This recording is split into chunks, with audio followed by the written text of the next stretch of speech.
مرحب مرحب يا هلال، أهلا أهلا كيف الحال؟ قد غبت وإليك اشتقنا، وانتهى بعدك صار وصال. نعطي صبرا نأخذ أجرا، والله يرانا ويسمعنا. نغفر زلا نوصل أهلا، لأن رمضان يجمعنا. السلام عليكم، ازيكم؟ عاملين ايه؟ يا رب تكونوا بخير. كل سنة وانتم طيبين ورمضان كريم، وينعاد علينا الايام بخير ان شاء الله على الامة الاسلامية اجمعين. ويا رب يا رب كمان يفرجها على اخواتنا في فلسطين باذن الله، ويفك كربهم ان شاء الله، وربنا يقف معاهم وجنبهم.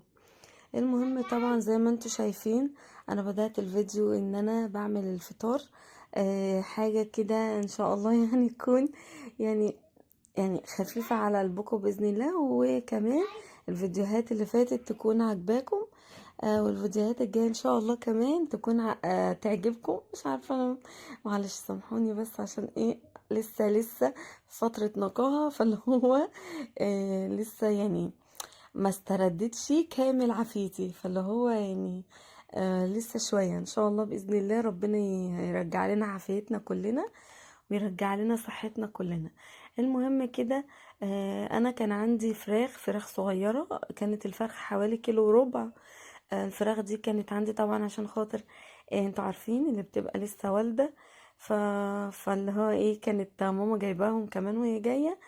الفراخ دهيت كانت الفرخة كيلو وربع، وعملت فرختين، فرخة سلقتها ليا، فرخة عملتها لهم ببصل عشان حطيت عليها طبعا بهارات، وحطيت عليها فلفل، وحطيت عليها حاجات اللي هي اقول لكم ايه، طبعا انا مش فاهمه ايه ده، ما هو لازم صح اعرفكم.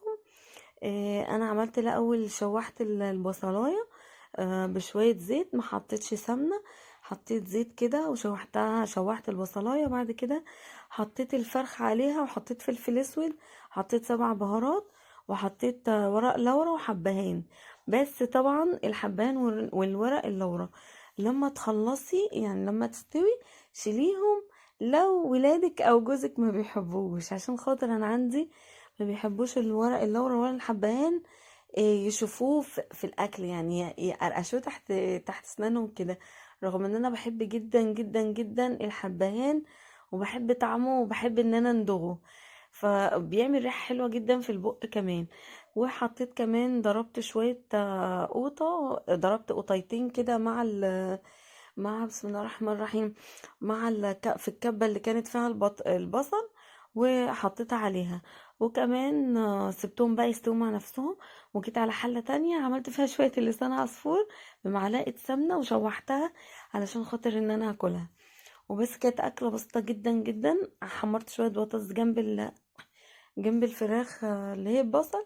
وكمان عملنا سلطة عشان خاطر تبقى ايه يعني، أكلة متكاملة كده يعني. فاللي هو والله العظيم كانت بجد كانت حلوة جدا، وحاجة بسيطة جدا. هما كلوا الفراخ بالبصل، وانا طبعا عشان غلط زي ما قلت لكم فاكلت الفراخ اللي هي العادية، يعني اكلت ايه، ربع فرخة كده. انا يعني اللي هو ماليش، خلاص اللي هو تعبت. يعني انا عايزة اقول لكم ان انا يعتبر في الاسبوع كله ما اكلتش فرختين على بعض. لاني انا ما كنتش باكل الفرخه كامله، اللي هو المفروض انت بتطلعي العيل من هنا تاكلي بداله فرخه. فيش الكلام ده. انا كانت ربع الفرخه بالعافيه على ما كنت بقدر اكملها. فما شاء الله، يعني عايزه اقول لكم قعدت اسبوعين ب3 فرخات، يعني اللي هو ايه التوفير ده اللي هو انا بوفر، اللي هو مش قادره بجد، اللي هو انا ما كنتش قادره ان انا اكل. وخلاص انت تعبتي من كل يوم لسان عصفور وفراخ. فلما قالوا لي بقى كلي بقى براحتك، يعني اللي هو ايه، انت خلاص بقى بقالك اسبوع، خلاص كل اللي انت عايزاه وكلي محشي فانا زي ما اقول لكم بقى، زي ما سمعت الكلمه، يعني ما صدقت سمعت الكلمه، ورحت جايه كايه واكله محشي. والله العظيم كنت انا وبنتي كنا بنلالي. عايزه اقول لكم تعبت جدا، كان عندي انتفاخ، والغازات بقى ما اقولكوش. طبعا الجرح لسه بقى ايه، طري برضو حتى لغايه دلوقتي يعني. طبعا الغازات بقى وانتفاخ جامد.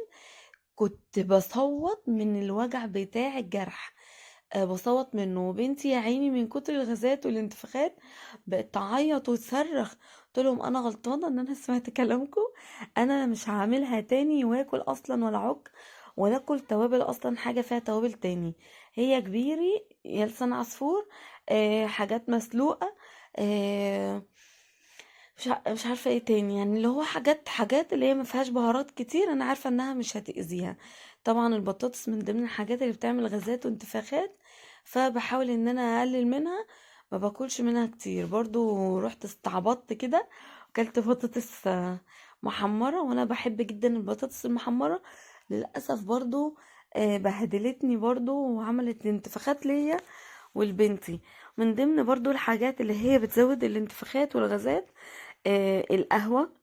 يعني انا برضو كانت بجد نفسي جدا جدا ان انا بقالي كتير بقى طبعا ان انا ما شربتش كوبايه قهوه او حاجه يعني اللي هي تكيفني كده، ما شربتش. فالمهم مجرد ما شربت كوبايه قهوه بلبن كنت بجد يعني انا كنت مستمتعه، بس معدتي وجعتني، يعني انا معدتي تعبتني. وبنتي كمان كان عندها غازات، فاللي هي من ضمن الحاجات برضو اللي هي بتزود الغازات هي القهوة. فانا بدأت ان انا بقى اقلل، يعني ممكن يوم يوم لا، انا كده بقالي يومين ما شربتش. فاللي هو كل ما اقول لبنتي روحي هاتيلي وارجع اقول لها لا لا لا خلاص يا رودية، خلاص خلاص ما تروحيش تجيبي حاجة. اللي هو برجع افكر ان هو يعني بنتي اللي يعني حرام البيبي، يعني اللي هو بتقعد تعيط وتصرخ قدامي واللي هو بتصعب عليا. فاللي هو بجد حاجة بتتعبني قوي. المهم برضو كنت عايزة ان انا اسألكوا في حاجة كده، او ان انا استفسر منكوا للي عندها معلومة. بنتي الصورة بتاعتها وقعت، بس بعد فترة طبعا زي ما قلت لكم، اللي هي بعد 12 يوم او 13 يوم حاجة زي كده. بس من ساعتها وهي السرة بتطلع زي يعني لما بتيجي تعيط بتطلع لبره كده، وبص تلاقيها تروح مطلعة زي صديد او دم، يعني حاجة بسيطة جدا بلاقيها في الهدوم. فاللي هو انا يعني قلقت، مش عارفة بصراحة. انا قلت ان انا كده كده قلت ان شاء الله هروح للدكتور، بس في قالوا لي ده عادي. فانا قلقانة، يعني اللي هو قالوا لي لا ده عادي. فانا قلت ان انا برضو ايه استفسر منكم. يعني في كذا حد قالوا لي ايه ده انا بنتي كانت كده، انا ابني كان كده. فاللي هو لا ما تقلقيش، بس انت ايه اعملي بالكحول عادي او امسحيها بقطنه بميه وهي ان شاء الله هيهدى والكلام ده. فانا بعمل كل ده والله، وبعمل بالكحول. فاللي هو برضو ايه انا قلت اما استفسر برضو من حبة كتار، فيعني يكون حد عنده برضو معلومة تفيدني اكتر، لو ده اطمن عادي مفيش مشكلة، ولا ان انا لا دي حاجة مقلقة فان انا اروح. هي بتطلع حاجة بسيطة قوي، يعني اللي هو مش حاجات كتير. بس اللي هو برضو انا يعني بقلق كده، انا بلاقيها في الفانيلا الداخلية، لاني انا لازم ان انا اعري طبعا. يعني اقصد ما اعملش البامبرز على السرة علشان خاطر تنشف. فطبعا بلاقي على الفانيلا بلاقي بقى اللي هي الصديد او الدم يعني، والاغلبيه يعني بلاقيها اللي هو مش عارفه، هو بلاقيها لونها بني كده. فاللي هو انا معرفش ده دم وهو ناشف ولا بيبقى صديدي. فبرضو اللي عنده معلومه يعرفني، عشان برضو ايه ما بقاش ايه قلقانه قوي زياده عن اللزوم، وابقى مطمنه وان شاء الله برضو ايه خير. طبعا زي ما انتم شايفين انا بقى مسكت المواعين كلها، ما صدقت ان الحمد لله ان انا بدأت ان انا اتعافى نوعا ما. اي نعم انا بروح شوية واقف شوية، انا بقطع على فكرة واخلي بنتي تكمل شوية علشان خاطر ايه اللي هو انا بتقعد تعيط، بنتي بتقعد تعيط. فاللي هو بفضل بقى راحة جاية راحة جاية. ف... فاللي هو انا بقطع كتير، وفي نفس الوقت برجع اغسل، يعني بقف كمان اريح، قصدي بقعد اريح علشان زي ما قلت لكم الجرح برضو بيشد عليا. وحتى في الاكل عايزه اقول لكم ان انا بحاول ان انا ابعد عن البوتاجات شويه، علشان خاطر السخونيه غلط على الجرح. فلو هو ما بقفش كتير، يعني بقف شوية ادعى يعني يوه. زي ما قلت لكم معلش، اعذروني. انا بقف شوية ان انا بروح جاية عاملة الاكل واقلب فيه واحط المقادير وكل حاجة واسيبها وامشي. ايوه هو ده اللي انا عايزه اقوله لكم. جبت بقى الحتت اللي هي كانت مركونه، الحتت دي مركونه، مش اللي هي بقى مبهدله. انا اقصد ان الحتت دي انا ما بمسحش بيها رخامه، انا بخليها ان انا مثلا بمسك حاجه سخنه، لان القفاشات او المسكات، ايه القفاشات دي، المسكات السيليكون بتاعت الحلل اختفت، معرفش اختفت راحت فين. عمالة ادور عليها والله مش عارفة راحت فين. فالفترة اللي انا كنت فيها حامل كل حاجة يعني اتشقلبت كده، لاني انا حرفيا ما كنتش بقدر ان انا اقف بس امسك معلقة واقف اقلب حاجة. مجرد ما بقف بتعب جدا وبيجيني يعني طلق كان طلق عايزه اقول لكم طلق تقريبا معايا من السادس. فاللي هو ما كنتش بقدر اقف، وحتى لما قلت للدكتوره قالت لي انت مالكيش وقوف وكمان لازم حد يساعدك، لازم مش عارفه ايه. وطبعا المساعد ربنا، انت بنتك مش هتقدر تعمل كل حاجه. فاللي هو كنت بقدر اعمل شويه، واللي ما كنتش بقدر اعمله خلاص.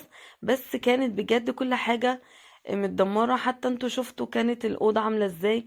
هي بس مش الاوضه، عايزه اقول لكم يعتبر كانت الشقه كلها متبهدله، اللي هو انت مش قادرة تعملي حاجة، وحتى ولادك بيزودوا عليكي. فاللي هو ما شاء الله ربنا يحفظهم طبعا ويحفظ اولادنا جميعا. بس اللي هو برضو انت كل ما بتقعدي تقولي لهم انا بتعب من كتر ما بتكلم. يعني انا ما كنتش بقدر من كتر الضغط بتاع الحمل بتاعي، ما كنتش بقدر ازعق لهم، ما كنتش بقدر ان انا اقول لهم شيلوا. ما كانش عندي طاقة اصلا ان انا انطق واقول لهم اعملوا حاجة. فاللي هو انت مش قادرة اصلا تنطقي وتتكلمي. فاللي هو بجد كانت كل حاجة متشقلبة، ما كانش فيه نظام، ما كانش فيه الحاجة اللي انتي دايما بتحبي تعمليها. فكنتي صابرة، يعني اللي هو ايه يا رب، انا صابرة ان شاء الله اقومني بالسلامة، علشان خاطر بجد انا عايزة اقوم الم بقى كل حاجة. يمكن عشان كده انا الفترة اللي فاتت ما كنتش بعمل فيديوهات خالص، كنت مهملة قوي في القناة. ودي فعلا وقعت لي القناة جدا جدا ودمرت لي القناة. ويعني بجد يعني بصوا عايزاكم بقى تشجعوني كتير ان انا ارجع تاني واستعيد الذاكرة تاني، واستعيد كل حاجة واستعيد قوتي. علشان بجد ان انا لما هلاقي في كده تشجيع منكم، بما ان انا لسه والدة كمان، فيعني باركولي بقى، انا عايزاكم باركولي بقى في القناة. فبما اني انا لسه والدة فعايزة بقى بجد ان انا استعيد صحتي تاني كده. بس طبعا بستعيدها بالطاقة السلبية لا طبعا، عايزاها بالطاقة الجميلة كده ان شاء الله. وان شاء الله ربنا يرجع لنا صحتنا بخير تاني ان شاء الله. لان الفترة دي برضو في حاجات كتير جدا جدا معرفش، يعني اللي هو بلاقي ودني كده بتعمل طقطقة كده يعني بتعمل طقطقة كده في ودني من جوه، لدرجة ان انا بقيت احط قطنة اسد بيها الصوت، لاني بقت تعمل لي دوخة وصداع. ف... فبرضو انا قلت ايه، يوم هتروح التاني. فاللي هو لا خلاص ان شاء الله باذن الله انا بكره هروح للدكتور عشان اشوف ايه السبب اللي مخلي الوجع ده في ودني. المهم بقى إيه ان شاء الله يعني يكون خير باذن الله، ما يكونش فيه يعني حاجه، يعني يكون حاجه بسيطه ان شاء الله، يعني ما يكونش فيه حاجه. المهم زي ما انتم شايفين بقى كده، بدات ان انا خلاص خلصت المواعين، هبدا ان انا اشيل الرخامه. زي ما قلت لكم بقى انا بحاول ان انا ايه ارجع يعني طاقتي تاني ان شاء الله. فيعني هو كده يعتبر ان انا ببدا كل حاجه في المطبخ. لسه ما عملتش حاجه في الاوض، لسه ما عملتش حاجه في اي حاجه. هم انا سايبه البنات هم تقريبا اللي بيعملوا.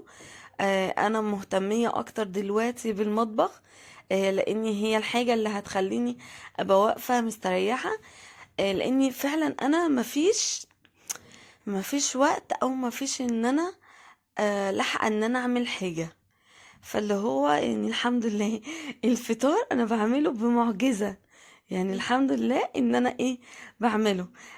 وبس كده المطبخ يكون خلص، وان شاء الله يكون الفيديو عجبكم. متنسونيش بقى في اللايك والشير، ولو اول مره بتتفرجوا عليا اشتركوا في القناه وفعلوا زر الجرس عشان يوصلكوا اي حاجه نعملها.